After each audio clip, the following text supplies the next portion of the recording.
Olá, seja muito bem-vindo ao canal Aline Quinto Psicanalista.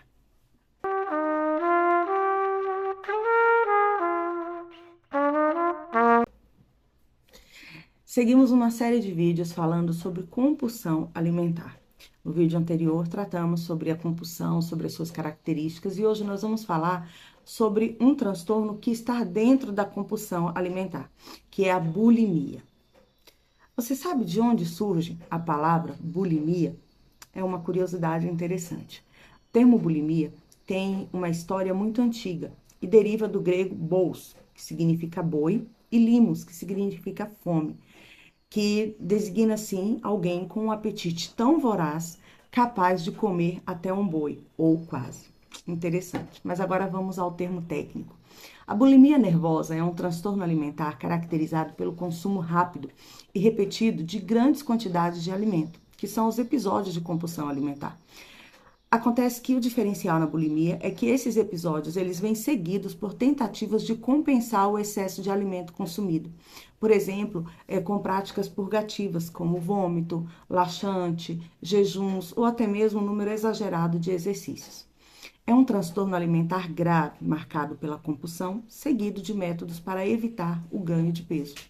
A bulimia é um transtorno muito sério e possivelmente fatal, caso não seja tratado. Quem sofre de bulimia apresenta uma preocupação exagerada com o peso corporal, que pode provocar problemas psiquiátricos muito graves. Com medo de engordar, a pessoa ela pode exagerar na atividade física, pode jejuar, vomitar, tomar laxantes, diuréticos. Ela tem uma visão distorcida do seu corpo, que acaba se tornando uma obsessão pelo peso ou por aquilo que a pessoa come.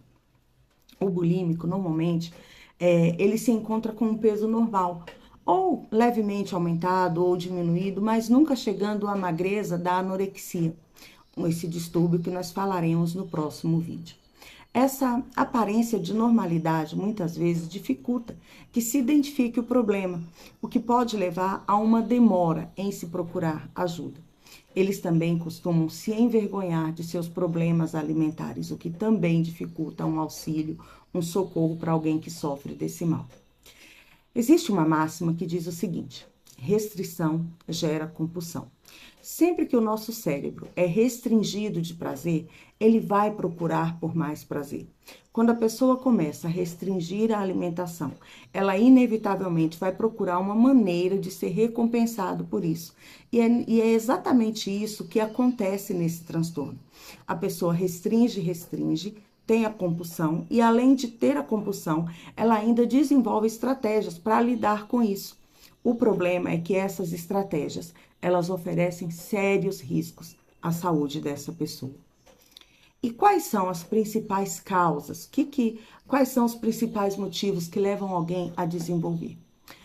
Os transtornos alimentares são multifatoriais. Eles podem ser causados por traumas de infância, abusos sofridos no passado, restrição alimentar provocado por dificuldades financeiras ou excesso de comida imposto pelos pais mediante o discurso de que nada pode restar no prato.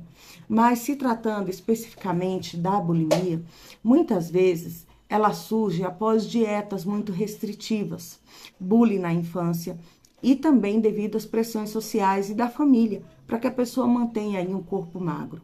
Essa doença ainda pode estar associada a algumas condições de depressão, transtorno obsessivo compulsivo, o TOC e também transtornos de ansiedade. E também não se pode descartar a existência de alterações neuroquímicas cerebrais, né? Especialmente no que diz respeito às concentrações de serotonina e também noradrenalina, que são aí hormônios responsáveis pelo bem-estar, pelo prazer. E quais são os principais problemas ocasionados por quem tem a prática da bulimia, por quem sofre desse transtorno? Um dos principais problemas é o possível desenvolvimento de câncer de estômago, esôfago e também laringe, justamente pelo excesso de vômitos provocados. Essas enzimas produzidas no nosso organismo que provocam vômito, elas são altamente corrosivas. Por quê? Elas são substâncias que deveriam ser produzidas para a digestão dos alimentos. E quando elas percorrem um caminho diferente daquilo que deveria ser e por longos períodos, podem sim causar sérias lesões nesses órgãos que pode ocasionar aí a um estágio de câncer. Nas mulheres também é muito comum a amenorreia, que é a ausência da menstruação. E além de provocar, né, aí sérios problemas com relação à fertilidade, também podem trazer alguns problemas hormonais para as mulheres. Um outro problema muito comum é que quem faz o uso excessivo de laxante, além de jogar fora o bolo fecal, também expele as bactérias boas do nosso intestino, que são responsáveis por tantos benefícios à nossa saúde, inclusive pela nossa regulação hormonal. E aí pode desencadear queda de cabelo, unhas fracas, tantos problemas. E quais são os tratamentos para quem sofre de bulimia? Esse tratamento precisa ser interdisciplinar, ou seja, tratamento médico é necessário para voltar a ter o peso normal. A psicoterapia entra aí com o intuito de ajudar a recuperação da autoestima e também tratar fatores que desencadearam esse transtorno de ordem emocional, a fim de estabilizar as mudanças de comportamento. E o nutricionista tem um papel fundamental na busca, né, do equilíbrio nutricional dessa pessoa. Agora que você já sabe um pouco sobre esse transtorno, é válido observar, né, se alguém perto de você está sofrendo com esse mal, ou até mesmo você mesmo, né, no intuito que de conseguir ajuda, de pedir ajuda para a solução desse problema.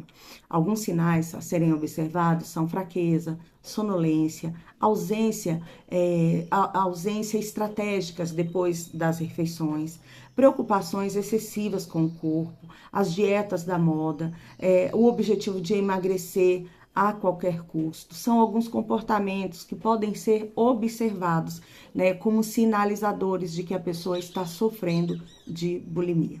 Gostou desse conteúdo? Foi útil? Te ajudou? Então, não perde tempo. Não deixa de seguir o canal. Deixa aqui o seu comentário para que nós saibamos como esse vídeo chegou até você, se esse conteúdo foi relevante, se te ajudou de alguma forma. Eu sou a Aline Quinto, psicanalista clínica, pós-graduada em Neurociência, Comportamento Humano e Comunicação. Obrigada por ficar até aqui e até a próxima.